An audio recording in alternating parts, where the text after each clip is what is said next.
I have grown my Skool community to over 170 members over the last 11 months, and I will walk you through exactly what I'd do differently if I had to start over with a new community so I could grow faster and that you can grow faster than what I did. So let's get right into it. So I will talk to you about 5 steps that we're going to go through. It is called 1, learn to follow before you lead, 2, build your network, 3, solve problems, share solutions, 4, create the community, and 5, build as you grow. So we're going to go through the first one. So learn to follow before you lead. This is an important concept to know because if you want to know exactly how to run a community, you should be the person to be a part of a community that's already existing. So you become the member of a community before you actually start to run one. So what this really means is that you want to observe what other people are doing and before you decide to build your own. Think of it as in the military, and I'll actually share my own example here. So I've been in the military for over 6 years as a Marine, and throughout the process, um, of course, I would have to be the lowest in the totem pole. I would be the recruits before I could even be the private first class, before I even make it a lance corporal, going through the ranking system. So essentially, what you would go through in the beginning is that you need to go through this process of knowing how to follow, and you observe what other leaders are doing and how they lead you to a certain mission or to a certain goal, and that you observe what they're doing so that you can eventually lead yourself later down the road. So, of course, I've been through this for over 6 years in the military. I've had leadership roles, even though I didn't really rank up too high, I still fulfilled leadership roles within my unit. So, and I wouldn't have got to that point had I not learned to be a follower. Um, because I had to go through all this process. I had to learn my job, my MOS. I had to learn how to carry myself. I had to learn how to lead others and how other people led others. And this is an important part to start with. So before building your own community from scratch, understand what a good community actually looks like. And it's more so than just observing what people are doing to lead others. Want to understand what a good leader looks like. So, one thing you can do is join at least 2 or 3 really good communities that you have a deep interest in. And this is when you probably start to take note of what the community owners, even the admins, are doing, what they're doing in the classroom, what they're doing in their calendar, what posts are they making, what comments are they making, what posts or comments they're pinning, etc. You want to learn all of this so that you can understand why they're doing it. So, for example, Synthesizer is a great example for this. So, this one has grown to 31.5K members. These are for educational creators, and they want to helping people get paid to change the world. So I'm part of this community specifically, and I will show you in the leaderboard a little bit of proof that I am pretty experienced within the synthesizer group. I've contributed a lot to them, and as you can see, I'm number 9 in the leaderboard within synthesizer as well. So I've quite a lot of experience within this group specifically, and I wanted to immerse myself in this community before I wanted to really know exactly how I wanted to build my own community. So I still had my community existing while I was in Synthesizer. However, I really learned how to run and operate a really good community based on what I've consumed from the classroom, the community, what other people are doing, what works and what doesn't work. So that is why I say to lead or to learn to follow before you lead. So it's good to have one of those communities that you have deep interest in, that you really want to be a part of. So synthesizer was that for me. It might be for you, and the fact that it's a big community as well, you can have really good insight of what is working and yeah, how to run a big community even once you ever get to that size. Of course, I'm not that to that point right now, but eventually I might get there. So it's good to know how they're running it up front. Another great example, what I'm going to share with smaller community that I recently joined about a month or so ago is called Path of the Dragon, and this is a really cool community. It has 114 members, less members than I do, but this has an amazing community. It has an amazing culture of people who are genuinely engaging and genuinely connecting with others, and it's cool to see how the community owner Mark X, by the way, if you've come to know him, he's an awesome community owner, and I've personally connected with him as well before joining his community. So I know he's a great guy, but it was really good to see him as a community leader because he exemplifies it as a leader, and all the members within it are eagerly engaging within the community because they want to show up, including me. So like I'm on the leaderboard as well, and I'm number five in all time, 842 points. So uh, it's just great to be a part of those communities where you have deep interest in, and you could absorb and consume from what they're doing first before you start to dive into building your own community. So the second one is to actually build your network. And one of the aims that you should aim for within this is while you are in these communities that you are wanting to be a part of, aim to be among the top contributors of this community. And the easiest and the best way to actually start contributing is by commenting on other people's posts or making an intro post at the beginning, whatever the community owner or the admins, whatever, uh, are deem as appropriate. But the simplest way is to start contributing by making comments. So I do this a lot in Synthesizer. You'll see me just about every day in the comments. So if we go here, um, I make posts myself, and I'm always engaging with the with other people in the comments as well, not just in my posts, but in other people's posts as well. So these are simple ways to get in front of people over time and build that network. Um, so yeah, as you can see here, I am always trying to engage with others, and it's very important for me to develop those relationships over time. Um, so yeah, that's one of the easiest ways you could get started. You don't have to start growing an audience. By the way, if you're doing social media right now and you're not getting as much traction, maybe it's best for you to stick with these communities and spend your time, put your time and attention towards the people that you want to that are hanging out in these communities, to actually get in front of them, talk with them, engage with them, make posts with them, um, solve their problems, and we'll get to that later. So another thing you can do at that point when you're developing those relationships and contributing to the community is to initiate chats or DMs to those you've connected with in the community.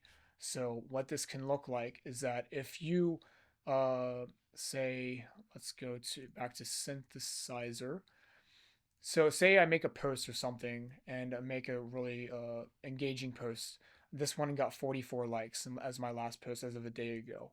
If someone has engaged with me and made a genuine connection, I can make that an opportunity to reach out to them in the DMs and form a further conversation with them one on one.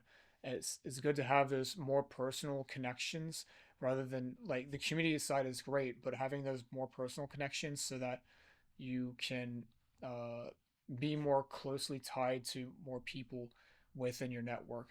And I think it'll spark a lot more opportunities for people. So once you've been able to initiate those chats and DMs to those you've connected in the community, offer to hop a call. Like do it like a networking one-on-one call with them. And the best part about it is that one of the best ways you can do with this is just have no agenda with it. Like don't have a certain outcome. Don't try to sell people on something. You should want to let curiosity guide you in the conversation and just genuinely form a connection. The best way, if you're going to eventually sell something or have an offer, then if you're trying to build a community yourself, you want to form those real connections because trust and goodwill goes a long way. But if you're immediately trying to sell people on something that they don't want or are not ready for, then that trust is going to be greatly diminished over within a second. So offer to hop on a call, networking call one on one, no agenda, let curiosity guide you. And one of the best ways to do this is have a booking calendar set up and ready in advance, or you could use their booking calendar if they have one as well. So there's a lot of Skool creators that use booking calendars. I use one as well. I use one called TidyCal, but you can use one called Calendly. You can easily search one up online, calendly.com. You can make a free account to immediately get started and set that up. Um, but yeah, I would suggest having that ready in advance so that when you build those connections and say, hey, I want to be able to hop on a call with you, would that be great for you? And if they say sure, and in my experience, a lot of people say yes to wanting to hop on a call, especially a networking call to connect further, um, then it's good to have that booking calendar in advance. So, and the more you're going to network with people, the more you do this, the more you repeat this, the more relationships you will build, and the more opportunities will come to you. So that's an important part. There's this you're building up the opportunities in the network, and you might have heard the saying, "Your network is your net worth," and that's absolutely true in this regard. So the third step here is to solve problems and share solutions. So as you go throughout this networking process, you're going to notice problems that people face. Or even with yourself, you might have a problem that you're facing with yourself as you go throughout this process. And you will see those problems occur through the content you make or the content other people make, through the comments people are saying, or the chats. Like if they reach out to you in the DMs, or you reach out to them in the DMs, and they say the problems that they're facing, or even on the calls that you're going through. So the content, the comments, the chats, the calls, if there is problems that you're identifying with them or you for yourself, that gives you an opportunity to be able to share your own solution based on your own experience. So it's important to have this experience of solving the problem first and then sharing the solution, because we don't want to go by theory, we want to go by experience. And that's how you're going to build that trust. So I'm going to show an example of what this looks like in action. And I shared a post on September 17th, so about a little over a month ago, and I noticed that there were a lot of people like not knowing how to allocate their time wisely, and I wanted to be able to spend more of my time wisely. So I actually tracked my time for about a week, and I showed everything that I learned, and I broke it down into this entire post. It was probably it was one of the biggest posts I've ever made and one of the most valuable ones. And I shared it in Synthesizer. So I went through all this process. I even shared a reference video of what I came with, what I referenced it off of, and then I created my own video, a YouTube video, and you could probably check it in my channel if you want to see that. But I made that post, and that got 159 likes, 212 comments. It's got a lot of great engagement, and this created so many opportunities because I was able to solve this specific problem of time allocation. And so many people found it very useful, and some people started implementing it themselves, which is great. This sparked a lot of good conversations. So that's one example of what you can do to solve problems, share solutions. And based on doing that, you're also going to be building your network as you go, of course.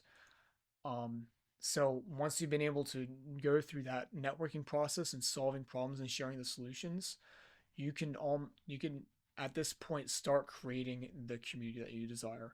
And let me tell you this: if you've already started your community from scratch before this, all this information is still going to be relevant to you. it's still relevant to me even while I'm building my community as I go, because it's important to know how others are running their communities. It's always important to build your network and solving the problems that other people are facing. This is all important, and this is going to be a reoccurring process probably throughout the entire lifetime of your business. So at this point, you want to start creating the community once you've been able to establish that trust and goodwill with others and have the proof. Running a community so that running a community becomes significantly easier, and you'll be ready to lead others once you've established those three steps in the beginning. So, and what you want to do when you create a community is that it both combines what you enjoyed in the past, maybe what you enjoy now, and what problems you've also solved for others and yourself. So, like solve problems in the sharing solution side, you have the trust and goodwill. You've been able to solve problems for others, and now you can create a community around that so that you can help people further. And at this point, once you've already built this network and created this community, you can invite the same people that you've networked with, worked with, and built relationships with, so that you'll be able to start and get activating your 10 true regulars this way. So, an important aspect of a community is to actually not to just broadcast to people. And I've made this mistake in the past where I'd say the first 3, 4, 5 months of my community, I was just broadcasting to people.